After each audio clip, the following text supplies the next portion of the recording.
अमीर गरीब की कहानी।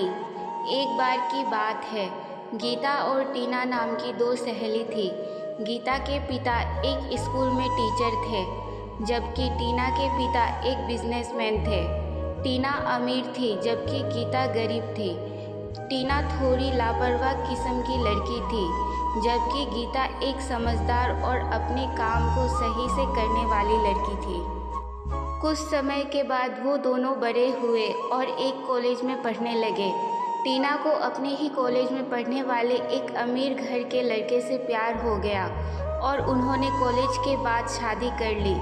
गीता की शादी कॉलेज के बाद मिडिल क्लास की एक सरकारी क्लर्क से हुई। शादी के कुछ सालों के बाद जब गीता रास्ते से सब्जी लेने जा रही थी, तभी उसके पास एक लग्जरी कार आकर खड़ी हुई। उस कार में से टीना उतरी। दोनों ने एक दूसरे का हालचाल पूछा। गीता ने टीना को अपने घर पर आमंत्रित किया। इसके बाद टीना गीता के घर पर गई। टीना ने गीता के घर और उसकी लोकेलिटी का बारे में कुछ कहना शुरू कर दिया। टीना ने गीता को कहा कि तुम इतने छोटे घर में कैसे रहती हो और तुम्हारे साथ तो तुम्हारे सास ससुर भी रहते हैं, तुम कैसे मैनेज कर पाती हो।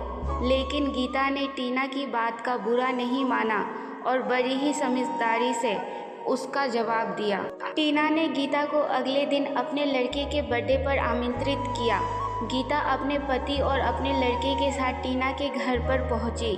टीना एक अच्छी सोसाइटी में एक बिल्डिंग में एक फ्लैट में रहती थी। टीना ने गीता के सामने अपनी बिल्डिंग और फ्लैट की तारीफ करनी शुरू कर दी। गीता ने टीना से जब उसके पति के बारे में पूछा तो उसने कहा कि वो आज अपने बेटे के बर्थडे में नहीं आ पाएंगे क्योंकि वो बिजनेस में बिजी है। थोड़ी देर के बाद उन्होंने बेटे का बर्थडे सेलिब्रेट किया। इसके बाद गीता अपने पति और बच्चे के साथ अपने घर पर वापस लौट आए।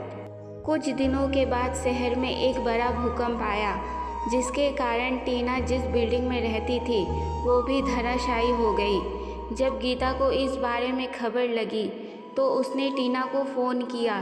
टीना ने बताया कि हादसे के वक्त वो बिल्डिंग में नहीं थी, लेकिन अब उसके पास रहने के लिए घर नहीं है। गीता ने अपनी सहेली को जब तक दूसरे घर का जुगाड़ नहीं होता अपने घर में आने के लिए कहा। टीना अपने पति और बेटे के साथ गीता के घर पर गई। गीता ने टीना को दूसरे घर के जुगाड़ होने तक अपने घर में बड़े प्यार के साथ रखा। टीना को गीता के प्यारे बर्ताव और उनके परिवार के आपस में मिलजुल कर रहने के रवैये को देखकर बहुत अच्छा लगा। टीना को अपने पहले के गीता को नीचे दिखाने की हरकत पर पछतावा हुआ। अब उसे पता चल चुका था कि सादगी भरा जीवन अपने पूरे परिवार के साथ मिलजुल कर रहने में ही सच्चा सुख है।